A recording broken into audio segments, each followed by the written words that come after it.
Hey, what is going on everybody? Shellshat here and welcome back to the next video of Ambroid. Now, you may notice it's been a couple of days since the last upload and a few things have changed here. So we're going to go over the changes, give you a little bit of a strategic update and what has changed, what has stayed the same, and all the other details to go over. So to start off with, let's go to our rankings. Huzzah! We are number 1. Okay, but we do not have the highest combat points, right? So one of the new changes in the update that, and the latest season that has changed is the way that the combat points work. So one of the combat points are one of the determining factors as to who wins the season. If everything else is tied, like you're both generals, then the combat points is what determines the final winner. Okay. So if you see here, where is it? Bonus points after attacking, right? So every time you attack, you get bonus CP, right? Combat points. Now, before that was a flat 2,000 for every attack. Now it's a multiplier, okay? Now, so getting 10 attacks will net you a multiplier over the 2,000 that you gained. So you're actually going to get a crap load, which is why, if we look here, Stuck in a Duck has a lot of combat points. Right, let's check out his combat log. He has had 44 wars fought. Again, very low acreage wars, so mainly at the lower tiers like private. But he's still got 100,000 combat points. Now, us here, we are in Major. This is one of the big changes. We are now turtling up in Major in Alliance 3. So we're going to go over a couple of this. We've fought 5 wars, and I'll show you those now. So if we go to squad news, we attacked Hector earlier on in the week, just small little attacks. But then we did a really big attack against Decap here, the Decapitator here. He attacked us right before I was about to attack him, unfortunately, so he did take quite a bit of land from us. But we attacked him so hard that we pushed him back down to Captain. So he's down here now. Only sitting at 865 acres of land. We still have the most amount of acres in the game, which means that we are earning the most amount of money in the game, right? We've got 100% employment here with 17,800 jobs, which is pretty nice. We're earning about $125,000 an hour, which is lovely. We've got about $1 million here. I'll check out our military real quick here. This has definitely gone up since I saw you guys last. I've invested quite a lot of money into our military so that we can get to a strong major. So essentially, when anyone else pushes up to major rank by either, we'll go over here to guide. Yeah, to get to major, they need to have over 5,000 PP or 5,001 acres. PP is far more likely. That we can slap them around and essentially stop them unless they save up enough money. Okay, so that'd be good. That'd be good. I think we're the richest player in the game so far. So far. Alright, let's take a look at our alliance, because this has changed quite a lot as well. We're obviously me and Bector. Let's take a look at Bector real quick. So Bector is another huge land captain. He's got the second most amount of land in the game, and quite a bit of people as well. Not quite as many as I would think. I think I don't think he's completely optimized yet, so that's a bit of a problem, but, you know, we'll have to see how that goes. Bector has been fighting 17 wars, so he's definitely been active in the whole captain space of things. And we've got this new fella who just joined today, Quad G, or just G as I'll call him, G7. I'll call him G7. So he's just a private, he just joined, so we'll have to see how he goes. He just automatically joined my alliance because I've got it open for new players to come and join. This could be you. This could be you joining our alliance later on, if you would like to. Okay, so let's take a look here at the rankings. Okay, so let's take a look. So we've still got, what's it, 8 people in private still. All right, so nothing too crazy going on here in the private categories, but captain is definitely getting a little crowded now, right? We've got what, like 10 people in captain. Stuck in a Duck definitely taking that top spot, but Sonic and Inouye Asia and Dr. Pack-a-Punch all in Alliance 2. Alliance 2 is looking very meaty over here. Very meaty alliance. Stuck in a Duck number 1 in the number 1 alliance. But Sonic here, let's take a look at him. He's got 1,800 acres, which is, you know, definitely not something to be messed around with. Inouye Asia at 1,100, and Dr. Pack-a-Punch here with 1,600. So, you know, definitely a very strong alliance going here in Alliance 2.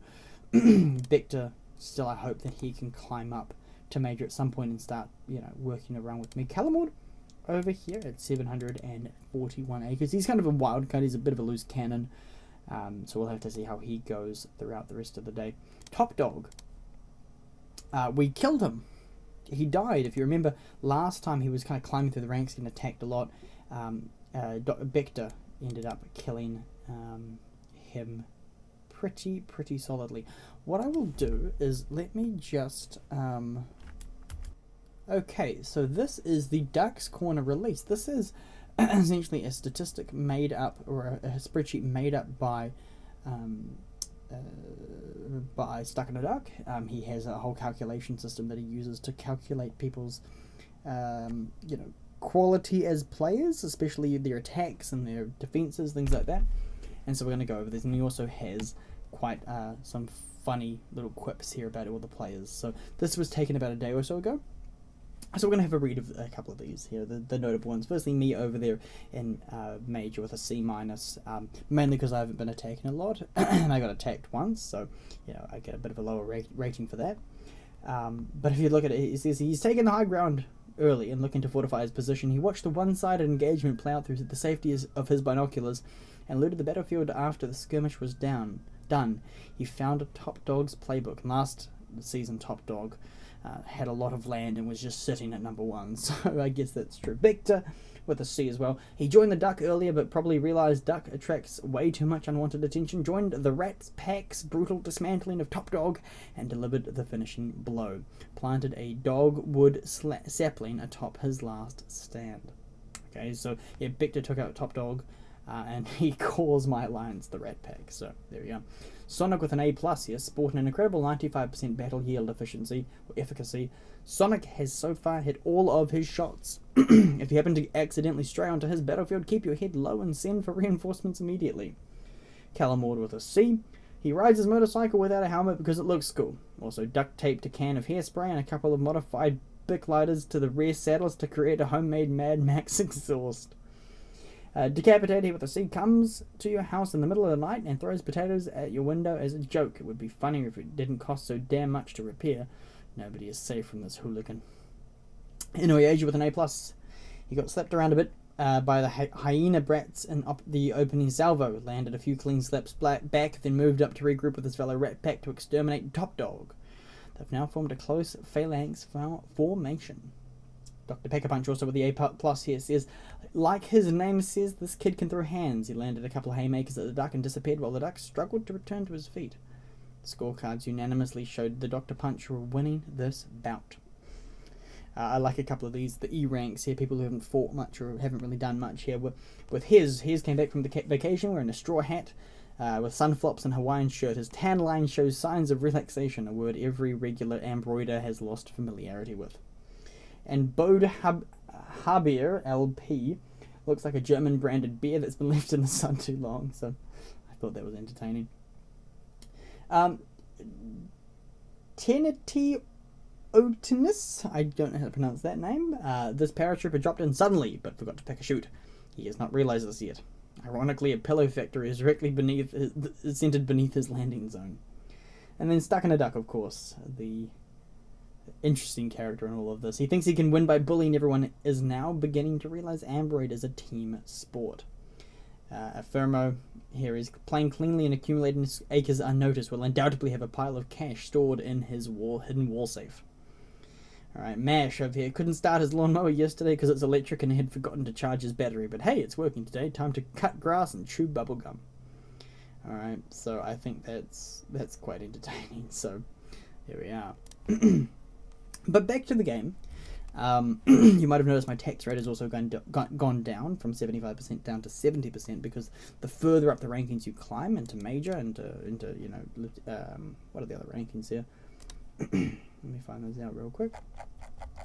Yes, here we go. So there's the minimum tax rate, and Lieutenant Colonel goes down to 65, Colonel 60, etc, etc, etc. So there's a couple good reasons to stay in Captain, but for me, I was just too much of a juicy target with so much money and so much acreage that people would inevitably attack me.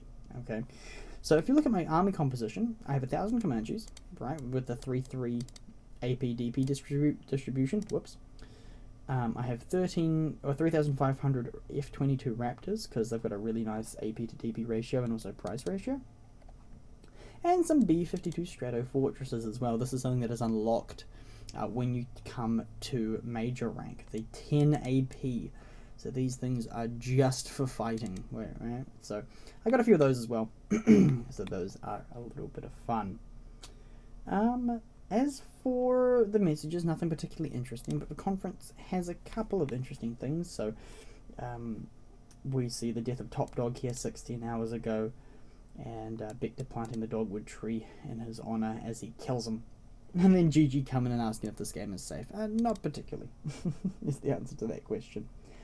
Alliance assets, this is something that I'm going to have to figure out what I want to do in the next few episodes. I told you in a couple episodes we're going to have to deal with this alliance structure thing, especially as I start to accumulate more money, hoping that I don't lose it all.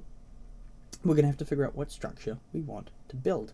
I'm thinking that a bank starting out early, allowing us to withdraw money from the vault, is probably the natural thing to do. So once we've gotten to our maximum military here of 50,000, we're probably going to start saving money, just putting it in the bank, letting it accrue, and saving up for, well, the bank, I guess. But if we look at alliances here, we've got kind of 6 alliances here. Well, this is Ambroid Global Command, that one doesn't really count. See, Stuck in a Duck has lost Bector, and Bector's now joined me. But the Inouye Age, the Oath Keepers here, this is the one that I'm particularly worried about, and I'll show you why. Alright, let's go. So this is ours, and this is the one. Sonic here, Dr. Packer Punch, and Inouye Age. Look at this. Let's look at the alliance stats. Right, they've got 35,000 people. And 4,500 acres of land. That is intimidating. That is highly intimidating. So, obviously this is just the duck, so we can see, the duck only has 1,000 acres of land. Not too shabby, not so great either. This is the Revengers, obviously this is ours. The grid here with Alfermo. It's just him so far.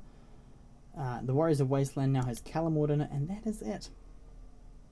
Because Top Dog was eliminated.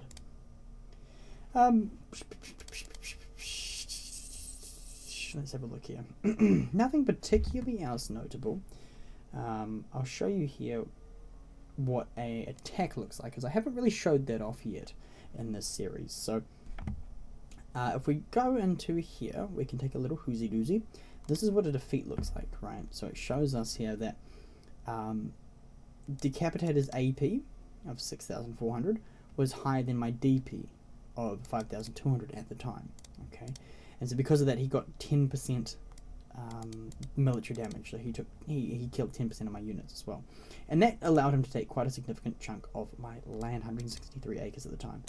But I attacked him right back, doing 5,000 AP to his 3,800. Sorry, 5,100 AP to his 3,800 DP. Okay, and there you go. You can see that he had a lot of F-17 Nighthawks. So it's also a really useful thing to check out the sort of units that he has. So he's got a lot of Nighthawks, which if we have a look here, we can also see the type of build that he's playing.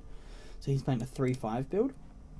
If he's invested only into that, then you can see his defense will be kind of 3/5 what his offense is. Okay, so that kind of tells you a little bit about what he's up to. I wanted to strengthen my DP because I didn't want to go to sleep, for example, and wake up getting slapped around. Because if I had only invested into Strato Fortresses, sure, I'd have a great AP, but I'd be very weak to anyone who just comes up. So, for example, if you, well, actually, yeah. So obviously the max here is 50,000, but the max for captain is 5,000. So if someone just gets 5,001, they're in major rank, and they can start to bully me around if I have a very low DP. So I wanted to have a significant DP where anyone would have to invest, to get 17,000 DP, you're going to have to invest like, for about 1,000 of these, which is going to be about 1.3 million. And I don't think anyone's got that sort of money quite yet. So if you consider, right, like, yeah, in fact, it's going to cost way more than that. It's going to cost about $2 million to have enough AP to attack me. Okay, so I think I'm pretty safe. All right, I'm going to keep up with these Raptor builds here. Oh, we might build 500 more of those. Maybe not quite 500. Maybe build 300. Let's go 20. There we go. So build those. There we go. You can see my DP and my AP have now increased. My money has decreased, of course. There you go. It's just really intensifying my position there, but I'm still a major with weak power. If I wanted to recycle units, I could. Here is my building slots. Here you can see got a few factories, got a few hangars, trying to keep that proportion right. If you're looking for the exact proportion, this is not quite exactly perfect, the hangar to factory ratio. You can find that on the Ducks Corner Discord, in the Discord page. If you want to find the Discord, simply go up to here. Okay, anything else that I wanted to cover? Oh, yeah, these are my battle stats. So I won 178 acres, and I lost 163 acres. So that's quite fine with me. I don't have any complaints about that. I somehow won more cash than I lost, which is surprising because I'm a bit of a cash cow right now. I'm trying to keep my net value to 0. So net essentially is how many millions you have, right? I'm trying to keep that at 0 so I don't look like a wealthy target. If I've got $1 million, people know that, you know, I'm a bit of a cash cow. But if I keep my money quite low, then I can just hide.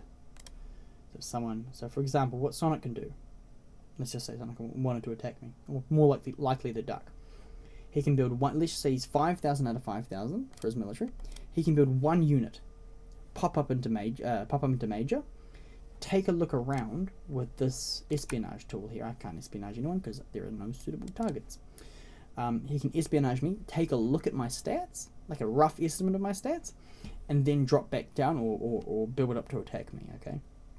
So, what I'm trying to do is stay out of kind of the reach of these people who are just going to pop up to try and take a shot at me, a cheap shot, by being poor and by having a strong DP. Defense. So anyone else who wants to pop up, hopefully they're going to keep smacking each other around and not build up to major very quickly. So hopefully if I have about a day or two more, I can get up to a 50,000 PP major, and then I can start to get really powerful, and then I can start to have a bit of fun.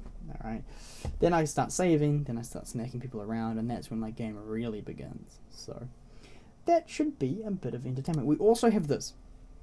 Okay, this is kind of this was from a New Year's present from last season, and it's transferred over to this season. So I still have 10 of these, which I can use to do this, or maybe to do that. Probably this. So if push comes to shove and I need to, you know, play a bit of a trump card, I can do that. Alright, so by the way, I'm going to copy this code in the description below, so if you do want to join, just click on the link below. And I would love to have you come play along with me. Alright, so hopefully you've enjoyed this little update, this episode 2, showing you what's been going on. I'll try and keep you updated with the goings on of Ambroid and what's going on here in the near future. So without further ado, thank you guys so much for watching. Have a wonderful rest of your day. Take care, everybody. Bye-bye.